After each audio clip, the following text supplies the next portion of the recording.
everyone, I can see we have a lot on our plates today. Let's stay focused and maintain our efficiency, okay? Mama, the PCR machine just broke down. We'll be severely delayed if we don't do it soon.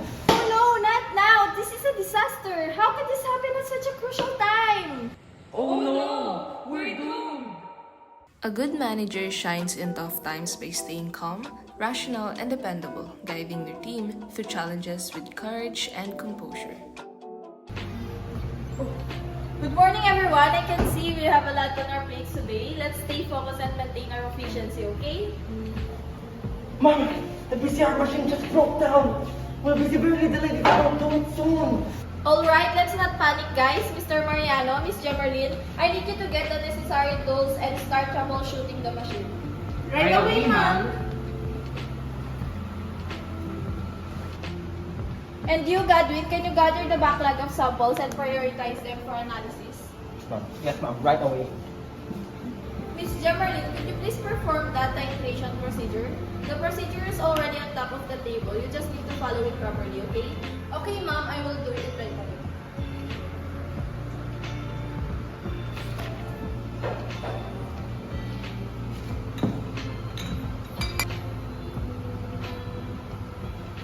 Ma'am, why did I not get the results that I was supposed to? I don't know. You were the one who conducted the experiment. How am I supposed to know where you went wrong? A skilled manager supports their team through mistakes, viewing them as learning opportunities rather than assigning blame. They offer constructive guidance and encouragement to foster growth and development. Miss Gemerlin, could you please perform that titration procedure?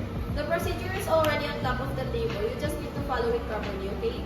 Okay, ma'am, I will do it right away.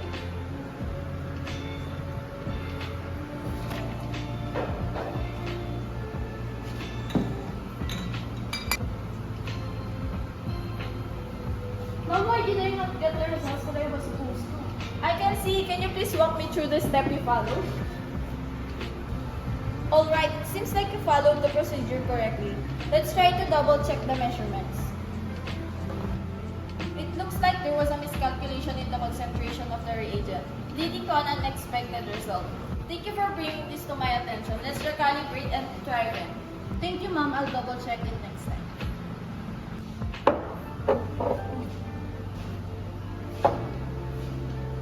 There's too many expired reagents. I think let's discard all of these and buy new ones in exchange.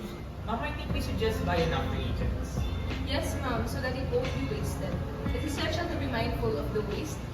Enough with your suggestion. We should just buy a lot. Why would we limit the reagents we buy if we have more than enough budget for this? Okay, ma'am. A great manager prioritizes listening to their team's feedback, valuing its role in enhancing team dynamics and performance.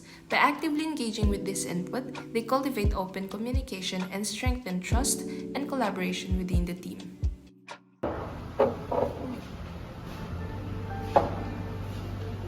There's too many expired reagents. I think let's discard all of these and buy new ones in exchange.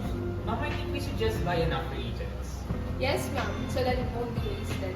It's essential to be mindful of the waste, especially considering our budget constraints.